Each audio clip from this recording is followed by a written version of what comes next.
Ya, inilah mereka yang berbahagia. Kita bisa melihat senyum mereka saat mereka masuk ke ruangan ini.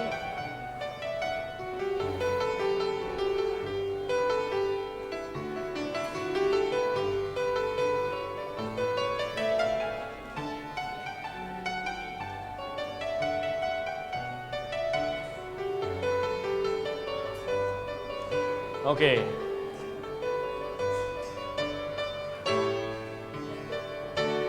Baik, masih sambil berdiri bagi jemaat sekalian, mari kita menyanyi lagu yang ada dalam lembar acara kita, yaitu Kasih Allah. Kasih Allah, kita akan menyanyikannya 3 ayat. Oke, silakan.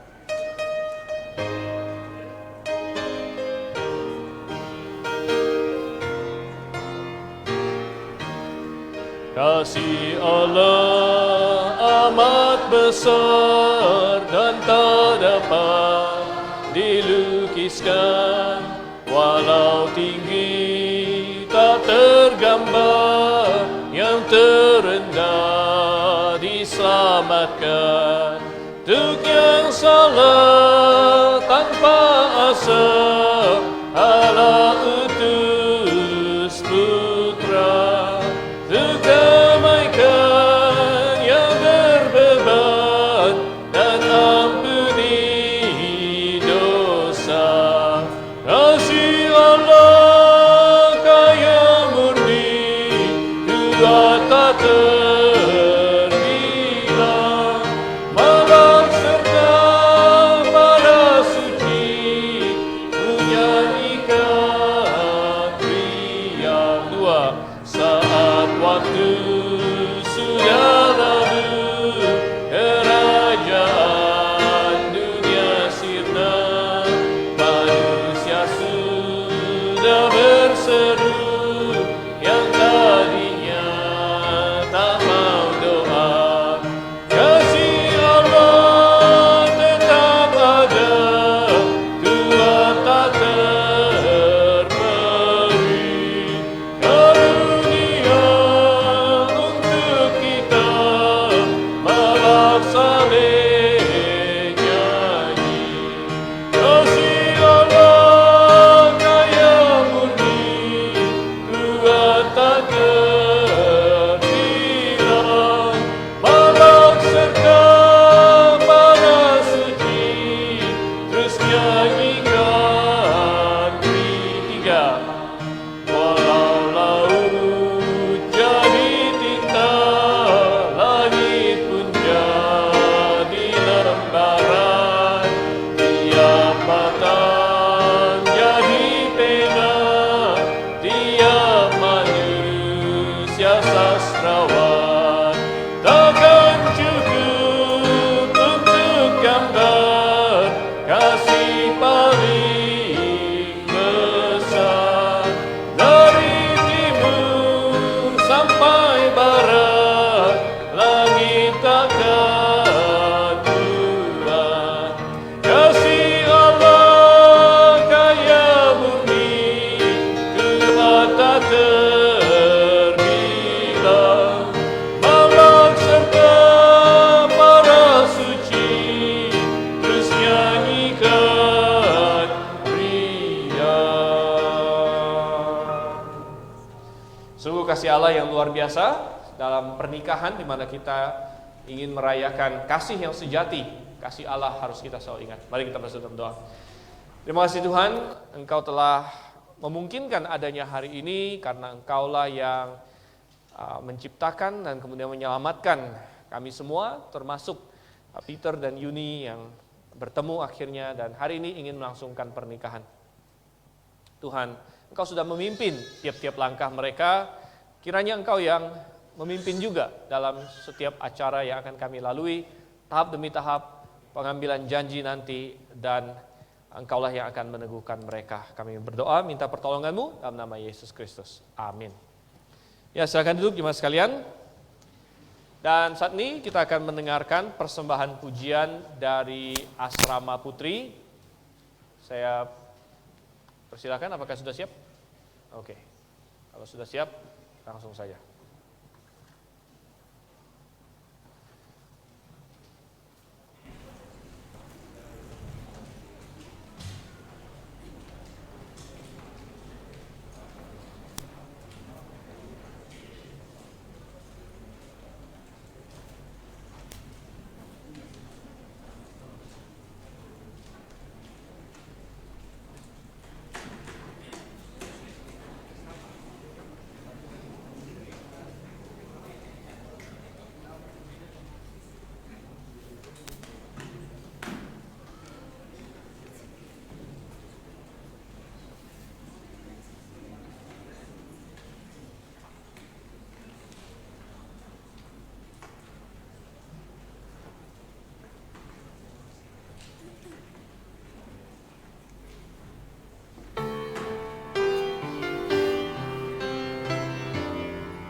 Terima kasih untuk mahasiswi dari Asrama Putri untuk lagu yang indah dan lagu yang sangat cocok untuk mengantarkan pernikahan kita pada hari ini, yaitu melayani bersama. Karena memang saudara Peter sebagai penginjil dan juga Yuni ya, mereka akan melayani Tuhan. Sebelum masuk lebih lanjut lagi, kita akan mendengarkan renungan dari firman Tuhan. Saya ajak kita untuk buka Alkitab kita. Kalau Anda bawa Alkitab, silakan buka bersama dengan saya di dalam Kejadian pasal 2. Dan kalau tidak, silakan mendengarkan dengan seksama. Kejadian pasal 2 kita akan lihat ayatnya yang ke-18. Satu ayat saja. Kejadian pasal 2 ayatnya yang ke-18. Demikian firman Tuhan. Tuhan Allah berfirman, "Tidak baik jikalau manusia itu seorang diri saja, aku akan menjadikan penolong baginya yang sepadan dengan dia." Saya ulangi, tidak baik kalau manusia itu seorang diri saja, aku akan menjadikan penolong baginya yang sepadan dengan dia. Saudara yang kasih Tuhan, di tengah-tengah semua ciptaan Tuhan, kalau kita baca di pasal 1, Tuhan menciptakan terang, dia katakan terang itu baik. Tuhan melihat terang itu baik, Tuhan melihat cakrawala itu baik, Tuhan melihat hari-hari itu baik, hari pertama baik, lain sebagainya, hari ketiga, keempat, kelima, semuanya baik, saudara kasih Tuhan. Namun ternyata di tengah-tengah semua itu, Tuhan ada berkata ada yang tidak baik di sini. Yaitu kalau manusia itu seorang diri saja. Tidak baik kalau manusia itu seorang diri saja. Tetapi kenapa Tuhan mengizinkan yang tidak baik ini? Karena Tuhan sudah punya solusinya. Dan Tuhan menciptakan pada saat itu pernikahan. Solusi untuk ketidakbaikan seorang diri saja adalah pernikahan. Dan kalau kita melihat kesimpulannya berarti pernikahan itu sesuatu yang baik. Tidak baik kalau manusia seorang diri, maka pernikahan adalah sesuatu yang baik. Dan hari ini ide itu semakin banyak diserang. Karena hari ini semakin banyak contoh pernikahan yang tidak baik. Contoh pernikahan yang gagal, contoh pernikahan yang karam, contoh orang-orang yang sengsara di dalam pernikahan. Sehingga ada banyak orang mulai mengubah pandangannya dan berkata, oh jangan-jangan menikah itu tidak begitu baik. Jangan-jangan ya, pernikahan itu ya bukanlah sesuatu yang patut dikejar atau sesuatu yang indah. Namun sudah yang kasih Tuhan, kita tetap berpegang pada apa yang Alkitab katakan. Bahwa pernikahan itu adalah sesuatu yang baik. Pernikahan itu sesuatu yang Tuhan desain. Asal saja kita lakukan di dalam rancangan Tuhan. Di dalam pola yang Tuhan berikan. Maka pernikahan itu hal yang baik sekali. Nah, kita bisa merenungkan tentu dari banyak sisi. Tapi hari ini saya tidak ingin lama-lama. Karena yang menikah juga sudah konseling. Ya. Tapi saya hanya ingin membagikan bahwa pernikahan itu sesuatu yang indah. Kalau sesuai dengan desain Tuhan. Dan ada 3, boleh dibilang aspek di mana pernikahan itu baik. Pernikahan itu baik untuk 3 hal minimal. Dan ini bisa menjadi pola bagi kita juga. Baik yang belum menikah maupun yang sudah menikah. Untuk mengecek bagaimana dengan saya yang sudah menikah, kalau Anda sudah menikah. Ataupun untuk merancang pernikahan bagi yang belum menikah. Baik, pernikahan itu baik untuk apa, saudara kasih Tuhan? Yang pertama, pernikahan itu baik untuk pribadi.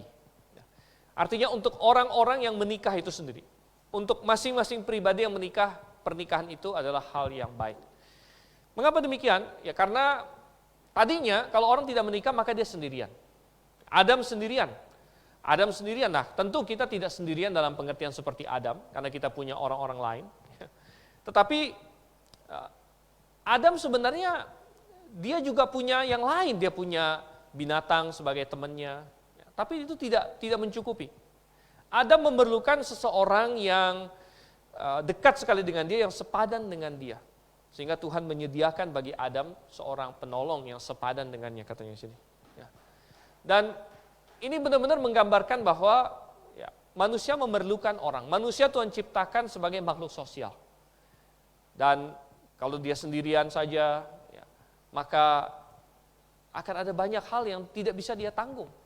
Akan ada kesepian, akan ada di mana kalau seorang menjalani hidup ini tanpa ada orang yang peduli kepadanya, maka itu sungguh suatu hal yang tidak baik, ya, suatu hal yang menyedihkan. Dan pernikahan itu apa? Ya, pernikahan itu intinya adalah dua orang yang telah berkomitmen untuk saling mendampingi, saling menyaksikan kehidupan masing-masing. Sehingga ya, ada banyak yang mungkin kita tidak tahu tentang banyak orang lain. Kita tidak tahu tentang si A, si B, si C, apa yang dia lakukan dan lain sebagainya. Atau mungkin kita hanya tahu sedikit. Tetapi minimal ada orang yang tahu sepenuhnya hidup kita, yaitu siapa? Pasangan kita. Pasangan kita menjadi orang yang cukup dekat dengan kita sehingga dia tahu sepenuhnya hidup kita. Dan dia bisa menjadi saksi untuk keseluruhan hidup kita dan menjalani itu bersama-sama. Itu tidak ternilai sebenarnya. Itu hal yang begitu indah dalam hidup ini. Dan pernikahan menyediakan itu. Pernikahan juga adalah benteng terhadap godaan dan dosa. Coba kita buka dalam 1 Korintus pasal 7. 1 Korintus pasal yang ke-7 saya akan bacakan ayatnya yang pertama, di mana dikatakan di situ ayat pertama dan kedua. Dan sekarang tentang hal-hal yang kamu tuliskan kepadaku adalah baik bagi laki-laki kalau ia tidak kawin. Tetapi mengingat bahaya percabulan, baiklah setiap laki-laki mempunyai istrinya sendiri dan setiap perempuan mempunyai suaminya sendiri. Alkitab mengatakan bahwa pernikahan adalah benteng untuk melawan godaan, terutama godaan-godaan untuk percabulan. Dan ini adalah hal yang benar, ya, karena pernikahan ya, memberikan kepada manusia ya, keintiman sesuai dengan yang Tuhan gambarkan, yang Tuhan rancangkan. Gitu. Sehingga manusia tidak perlu menyelewengkan keintiman itu, melainkan dia melakukan dan ikut serta dalam keintiman sebagaimana yang Tuhan inginkan antara suami dan istri. Dan ini juga adalah berkat yang sangat indah bagi manusia. Jadi pernikahan adalah baik untuk pribadi. Selain itu, pernikahan juga baik untuk pribadi dalam hal apa lagi? Karena orang yang menikah dituntut untuk bertumbuh.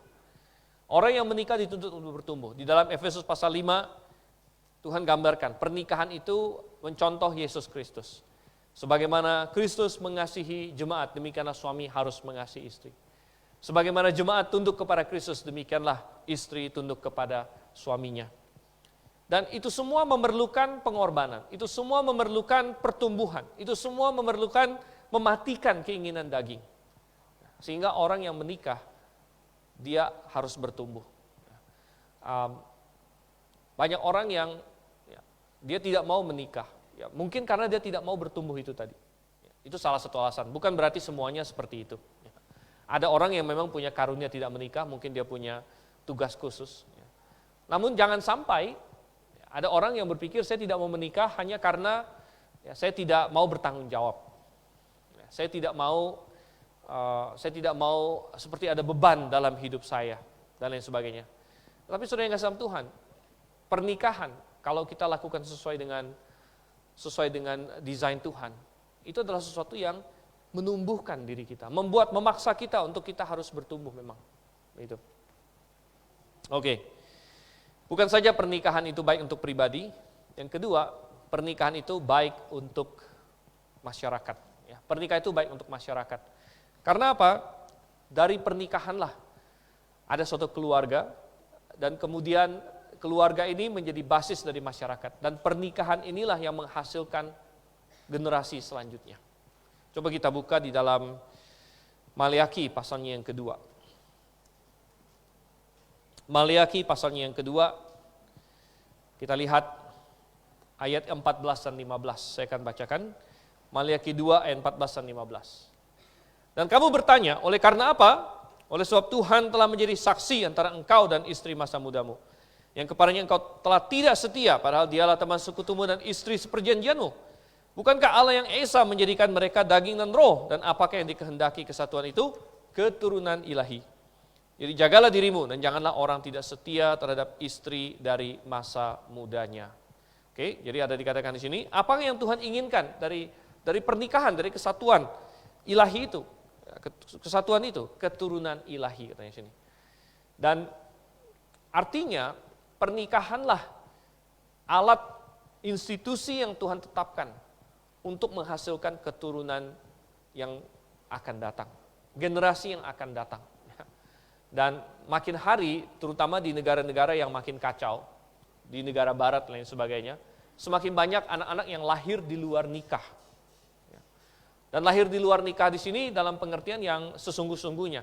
Kalau orang zaman dulu ada banyak yang lahir di luar nikah, tapi sebenarnya di dalam nikah, cuman nggak ada surat nikahnya aja. Saya masih ingat kalau bapak-bapak, ibu-ibu yang zaman dulu, ya kadang-kadang cuma masalah surat saja, sebenarnya sih menikah, gitu. Ya, sebenarnya menikah. Seperti ya bahkan generasi orang tua saya, seperti Pak Soento dan Ibu segala macam, ya kadang-kadang pakai nama jadi sesuai dengan nama ibunya. Ya, katanya lahir di luar nikah. Padahal sebenarnya bapak ibunya menikah, gitu. Cuman karena nggak ada surat saja. Gitu. Nah, jadi akhirnya mengikuti seperti itu. Namun saudara yang kasih Tuhan, di banyak negara sekarang banyak yang lahir benar-benar di luar nikah. Gitu. Bukan cuma masalah surat saja, benar-benar tidak menikah. Benar-benar tidak menikah, dan akhirnya banyak anak di luar nikah dan sebagainya. Dan manusia yang mau punya mata rohani akhirnya bisa menilai, oh ini terjadi kekacauan. Terjadi kekacauan. Ya. Anak-anak yang tumbuh besar misalnya tanpa ayah, tanpa figur ayah, ternyata menjadi rentan sekali, terutama anak laki-laki. Anak laki-laki yang tumbuh besar tanpa figur ayah. Tanpa ada figur ayah. Ya. Maka dia akan rentan ya, untuk jatuh kepada pergaulan yang salah. Dia akan rentan untuk kriminalitas dan sebagainya. Ya. Nah memang ada orang-orang yang kehilangan orang tuanya pada masa kecil. Ya. Tapi kalau dia tetap memiliki ya, figur ayah di dalam Alkitab, ya, di dalam jemaat dan sebagainya, hidup dia akan tetap baik-baik saja. Gitu. Tetapi ketika seseorang tidak memiliki bapak, ya, dalam pengertian yang jasmani sekaligus rohani, dia tidak mengenal Bapa di sorga. Dan dia juga tidak punya Bapa di dunia ini karena apa? Ya karena mungkin ya, karena kekacauan orang tuanya, bukan salah dia sebenarnya, tapi dampaknya kepada dia juga. Ya. Dan ini secara masyarakat, secara global terjadi. Dan akhirnya muncul kekacauan. Ya, muncul ada huru-hara, muncul ada tembak-menembak dan sebagainya, kriminalitas dan sebagainya. Tuhan sudah menetapkan bahwa untuk anak-anak, mereka memerlukan seorang ayah dan seorang ibu. Ya, hari ini di negara barat mereka bikin eksperimen yang kacau lagi. Eksperimen apa? Eksperimen sekarang ada yang punya 2 ibu atau 2 ayah katanya. Gitu. Nah ini eksperimen yang kacau balau juga sudah dikasih Tuhan. Ya. Jadi mereka melegalkan pernikahan homoseksual katanya. Ya. Jadi dan mereka mempush itu. Ya, mereka mempropagandakan itu. Mereka bikin buku-bukunya segala macam. Waduh, Tommy punya 2 bapak katanya, gitu kan. Nah, siapa lagi punya 2 ibu katanya, segala macam. Nah, kita bilang ini adalah eksperimen manusia yang kacau karena mereka tidak percaya firman Tuhan. Dan efeknya ya akan terlihat nanti. Ya. Tetapi sangat disayangkan ada kehidupan-kehidupan yang akan dihancurkan karena eksperimen yang jahat ini sebenarnya. Tetapi pernikahan adalah baik untuk masyarakat, baik untuk generasi yang selanjutnya, karena di dalam pernikahan yang indah, yang ada suami, ada istri, ada bapak, ada ibu, disinilah mereka akan dibesarkan dengan baik, ya, dan akan menjadi masyarakat yang baik nantinya. Hal yang ketiga, saudara kasih Tuhan, dan yang terakhir akan kita lihat hari ini, pernikahan itu baik untuk pribadi, pernikahan itu baik untuk masyarakat. Dan yang ketiga, pernikahan itu baik untuk pelayanan. Dan ini relevan hari ini karena yang menikah adalah orang yang melayani, hamba Tuhan yang menyerahkan hidupnya untuk Tuhan. Tapi pernikahan adalah baik untuk pelayanan, saudara yang kasih Tuhan. Salah satu pelayanan yang sangat penting di dalam jemaat adalah menjadi seorang gembala. Ini salah satu. Bukan itu satu-satunya pelayanan, tentu ada banyak pelayanan yang lain. Tapi salah satu pelayanan yang penting adalah menjadi gembala. Kemudian ada juga orang yang menjadi diaken dan lain sebagainya. Dan syarat seorang penilik dan syarat seorang diaken, Tuhan katakan adalah suami dari satu istri. Itu ada di dalam 1 Timotius pasal 3. Berarti Tuhan menaruh ini sebagai sesuatu yang penting. Penting untuk pelayanan. Dan ini bertentangan dengan sebagian gereja yang punya konsep yang salah. Ada gereja-gereja yang bahkan untuk hamba Tuhannya, untuk dalam tanda kutip imam-imamnya dan lain sebagainya, malah dilarang menikah. dilarang menikah. Katanya, oh kalau kamu menjadi pastor atau menjadi gembala atau menjadi apa, kamu tidak boleh menikah. Padahal coba kita buka 1 Timotius 3 ya, ayatnya yang kedua.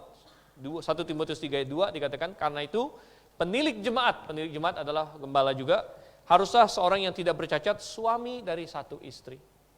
Malah Tuhan mengharuskan bagi gembala bahwa gembala adalah orang yang menikah. Berarti ini hikmat Tuhan. Hikmat Tuhan. Nah, sedangkan manusia mau memiliki hikmatnya sendiri dan berkata bahwa oh enggak dong, kalau dia enggak menikah maka dia bisa fokus kepada firman Tuhan dan lain sebagainya. Tapi saudara yang kasih Tuhan, ya. Sekali lagi, ya, ada orang yang punya karunia tidak menikah memang, tapi tidak semua orang punya itu. Ya. Dan kalau kita memaksa orang yang tidak punya karunia untuk tidak menikah, lalu dia tidak diperbolehkan menikah, akhirnya yang muncul adalah penyimpangan. Ya. Dia tetap memiliki keinginan daging di dalam dirinya, namun dia tidak menikah, maka akan muncul penyimpangan, akan muncul abuse. Ya. Tetapi firman Tuhan ya, telah menetapkan bahwa di sini syarat seorang penilik adalah dia adalah suami dari satu istri. Gitu ya. Dan berarti memang orang yang menikah, ya, dia memiliki kesiapan yang berbeda, ya, karena dia tadi ada hubungannya dalam pernikahan, ada pertumbuhan rohani, ada saling mengasihi antara suami istri, ya, dan ada saling melengkapi, sehingga seorang gembala yang menikah dalam pelayanan dan sebagainya dia bisa menolong orang lain yang menikah. Ya. Kalau misalnya ya, seorang melayani Tuhan, lalu dia tidak menikah dan sebagainya, nomor satu dia akan ada godaan yang lebih besar bagi dia dibandingkan dia sudah menikah. Lalu nomor dua, bagaimana dia bisa membantu menasihati orang-orang dalam hal pernikahan kalau dia tidak pernah mengalaminya dan tidak pernah berada di dalamnya. Sehingga jelas firman Tuhan berkata, jikalau seorang tidak tahu mengepalai keluarganya sendiri, bagaimanakah ia dapat mengurus jemaat Allah? Tanya di sini. Ya, jadi ini adalah hal-hal yang firman Tuhan katakan. Oleh karena itu pernikahan adalah suatu hal yang indah, yang baik di hadapan Tuhan. Mari kita bersatu dalam doa. Bapa di surga, kami mengucap syukur Engkau menciptakan kami tidak sendirian, Engkau tidak meninggalkan kami sendirian, namun Engkau memberikan pernikahan bagi umat-Mu, bagi manusia. Dan hari ini kami bersuka cita karena satu kali lagi kami melakukan pernikahan ini. Pimpin Tuhan. Kami berdoa nama Yesus Kristus. Amin. Oke, selanjutnya kita akan mendengarkan persembahan pujian dari Saudara Arthur dan Saudari Sherlyn. Oke, apakah sudah siap? Ya, kalau sudah siap, boleh langsung saja.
Oke, iya, sungguh luar biasa. Terima kasih kepada Arthur atau Marturo ya, panggil jadi Arthur. Saya pikir siapa ini? Arthur. Nah, oke, dan saudari Sherlyn. Sungguh indah. Baik, saat ini kita sampai kepada inti acara kita. Kita ingin mendengarkan janji setia kedua mempelai. Saya undang Peter dan Yuni sebagai mempelai untuk maju ke tengah. Ya. Oke.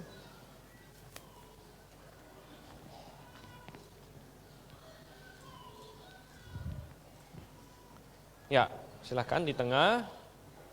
Ya, saling berhadap-hadapan. Ya. Ya, boleh. Atau kamu aja yang sini. Ya, tanggung. Nah, ya udah kamu aja yang sini. Nah. Oke ya. Baik. Dan mereka telah memutuskan untuk mengucapkan janji pernikahan mereka sendiri. Ya, saya persilakan. Silakan. Tes. Saya Peter Augusta Emmanuel di hadapan Allah dan di hadapan sidang jemaatnya sebagai saksi bersedia dan berjanji untuk mengambil Yuni Tarak sebagai istri saya. Saya berjanji untuk mengasihinya dan melindunginya dalam segala situasi, baik sakit ataupun sehat, baik suka maupun duka, baik kaya maupun miskin. Saya berjanji untuk menjadi suami yang baik terhadapnya dalam segala situasi sampai maut memisahkan. Oke, baik. Ya, ini pakai hafalan ya. Pakai hafalan tapi keluar dari hati. Semua sudah dengar, amin? Oke, kita dengarkan dari mempelai perempuan. Pada hari ini saya Yuni Tarak di hadapan Allah dan sidang jemaat sebagai saksi berjanji dan bersedia mengambil Peter sebagai suami saya dan berjanji untuk mengasihi dan menghormatinya dalam segala situasi, baik kaya ataupun miskin, dalam suka maupun duka, sehat ataupun sakit, dan saya berjanji akan berlaku sebagai istri yang baik kepadanya sampai maut memisahkan. Ini karena yang kedua hafalannya lebih lancar atau gimana? Tapi semua sudah dengar, amin? Ya, amin. Baik, mereka sudah saling mengambil, silakan dekatan dan saling pegang tangan. Saya undang kita semua bagi berdiri, kita akan mendoakan mereka di hadapan Tuhan. Baik. Bapa di surga, Tuhan, kami pada siang hari ini mengucap syukur karena kami menjadi saksi bagaimana Peter dan Yuni telah saling mengambil sebagai suami dan istri. Tuhan, kami bersuka cita karena kami mengenal mereka, kami mengasihi mereka, kami tahu Engkau yang telah memimpin mereka sampai ke titik ini. Dan kami memohon Engkau yang akan terus menyertai mereka mulai dari sekarang setelah mereka menjadi suami istri. Mereka memulai rumah tangga mereka, memulai perjalanan mereka. Kiranya Engkau beserta dengan mereka setiap langkahnya. Tiap-tiap hari Tuhan, tambahkan kasih antara mereka, berikan damai sejahtera dalam rumah tangga mereka Tuhan. Dan biarlah mereka belajar untuk seperti Kristus dengan jemaatnya. Tuhan, Engkau yang kiranya mencukupi kebutuhan mereka, Engkau yang pakai mereka dalam pelayanan mereka, Engkau yang pakai mereka sebagai terang-Mu sehingga keluarga mereka bisa menjadi contoh teladan. Dan kiranya Engkau yang memberikan kepada mereka anak cucu pada waktu-Mu sesuai dengan kehendak-Mu. Engkau yang limpah-limpahkan berkat-Mu, kami mohon dan kami yakin. Kami berdoa dalam nama Yesus Kristus. Amin. Baik, mulai hari ini hendaklah diketahui semua orang, Peter dan Yuni adalah suami dan istri.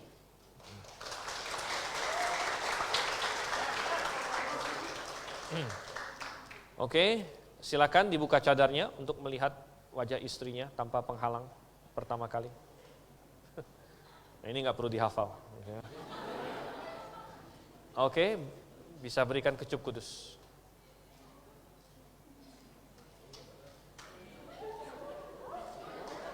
Oke. Wah.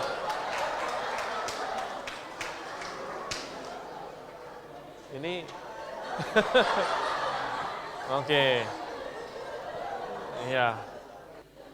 Oke. Kayaknya saya harus kabur ini ya. Biar fotonya. Oke, baik. Itu nggak tahu ini ya, apa di planning atau gimana gitu tadi ya. Oke. Baik, puji Tuhan. Sekarang mereka akan tukar cincin. Ya, silakan. Oke. Pertama, Peter akan memberikan cincin kepada Yuni.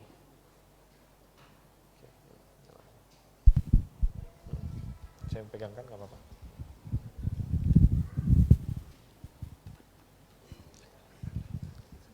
Dengan sebuah cincin yang terbuat dari logam mulia, saya menyatakan cinta saya yang abadi dan komitmen saya di hadapan Allah dan sidang jemaatnya seumur hidup untuk Yuni Tarak.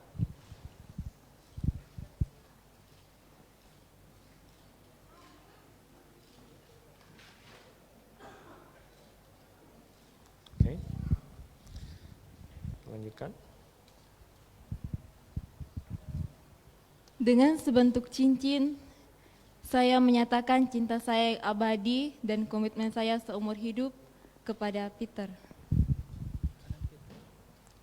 Biasanya kita saat waktu itu.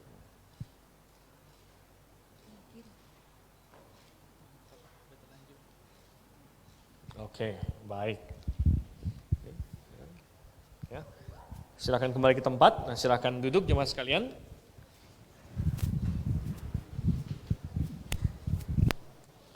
Oke, saat ini kita akan mendengarkan persembahan pujian dari mahasiswa-mahasiswi GITS sebagai institusi di mana mereka berdua bertemu dan menimba ilmu. Ya, silakan. Ini adalah junior-junior mereka.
Dan pada saat ini kita akan melakukan penandatanganan surat keterangan nikah yang akan diserahkan oleh gereja kepada kedua mempelai.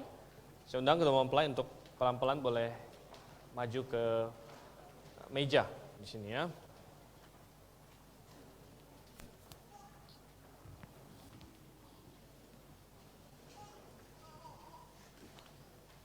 Oke, dan saya akan memanggil saksi-saksi yang telah diminta kesediaannya. Pertama adalah Gembala Kurnia Kristanto, dan kedua adalah Herodias. Oke, untuk saksi pihak wanita. Kemudian saya akan minta pertolongan diakan asal untuk menolong, nanti akan memberikan sedikit hadiah kepada kedua mempelai. Oke, pertama-tama dari kedua mempelai dulu. Silakan, Peter dulu, kena sedikit. Ya.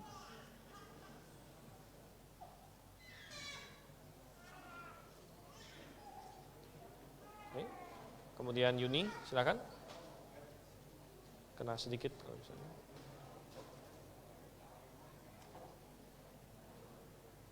Oke.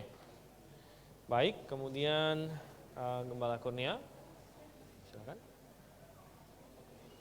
Ya.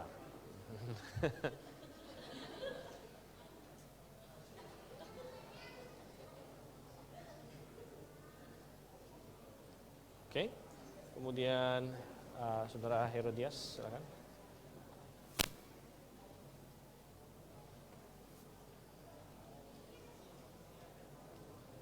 Oke.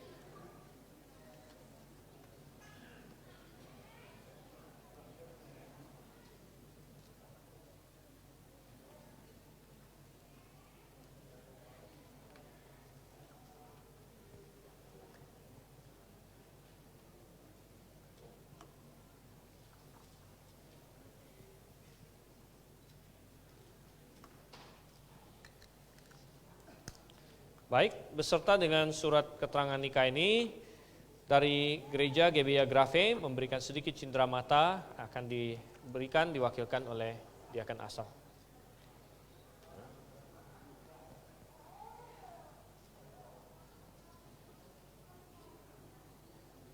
Oke, terima kasih. Silakan kembali ke tempat masing-masing.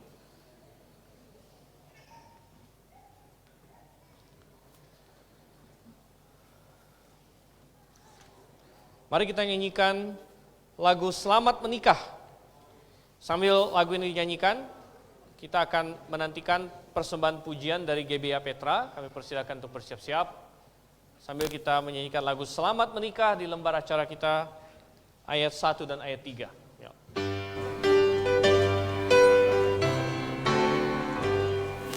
Kita semua bergembira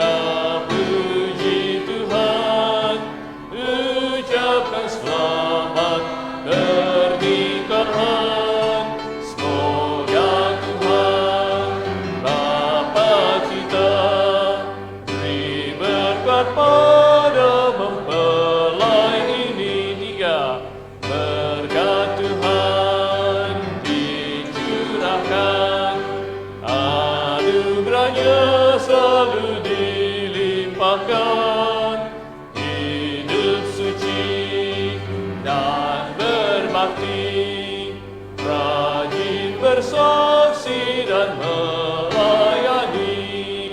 Kita gembira puji Tuhan, ucapkan selamat pernikahan. Semoga Tuhan Bapa kita beri berkat pada mempelai ini. Kami persilakan dari Petra. Apakah GBI Petra? Oke, baik. Langsung? Oke.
Dan ini maju ini hanya kewajiban saja.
Ya, puji syukur. Terima kasih untuk persembahan pujian dari GBI Apetra, tempat Saudara Yuni melayani sudah cukup lama ya. Oke, baik. Sekarang kita akan mendengarkan kata sambutan dari perwakilan keluarga, kalau ada. Apakah ada? Ya, kami persilakan.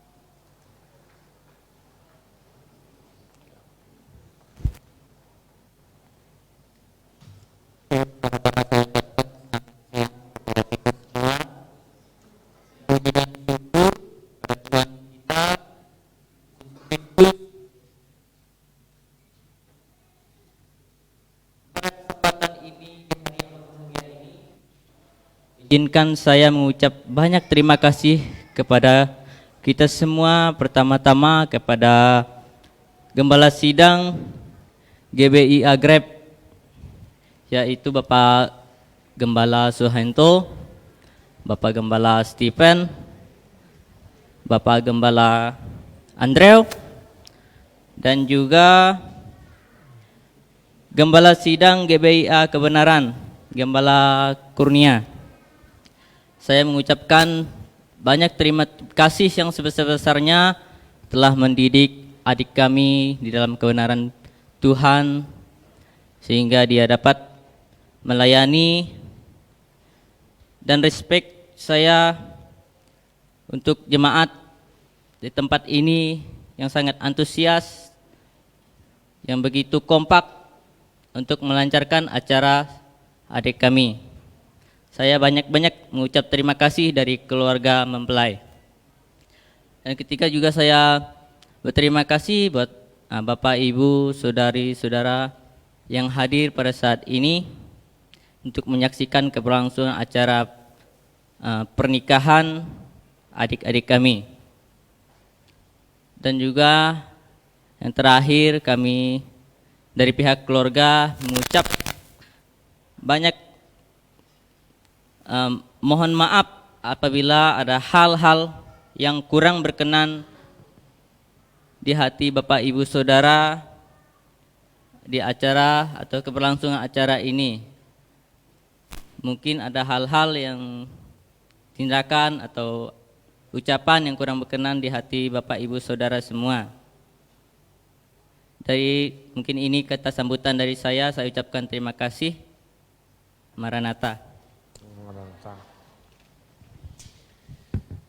Oke, baik. Kita akan mengakhiri acara kita. Mari kita bersatu dalam doa. Bapa di surga, kami telah menyaksikan pernikahan pada hari ini. Kami menjadi saksi bahwa Peter dan Yuni sudah saling mengambil. Kami mengucap syukur sebagai suami dan istri. Dan Tuhan, juga iring-iringan acara sudah berlangsung. Kami ucapkan syukur untuk pertolongan-Mu. Kami mohon pimpinan-Mu pertama untuk mempelai yang menikah, agar ini justru menjadi permulaan dari hidup mereka yang semakin dekat dengan Engkau dan semakin dekat satu dengan yang lain. Juga bagi kami semua ikut berbahagia. Kuatkan kami masing-masing dalam pernikahan kami, dalam keluarga kami, dalam segenap aktivitas kami. Pimpin Tuhan. Semua acara selanjutnya kami serahkan dalam tangan-Mu juga. Kami berdoa dalam nama Yesus Kristus. Amin. Baik, saya minta kedua mempelai untuk maju ke depan. Ya, kita akan kita mau memberi salam. Tapi selain mempelai, saya undang juga orang tua atau wali ya dari kedua mempelai. Jadi orang tua dari Peter, ya ada, ya kami persilakan. Yang dari Peter sebelah Yuni, ya, kemudian ada abang ya, ini abang dari Yuni, ya. Oke.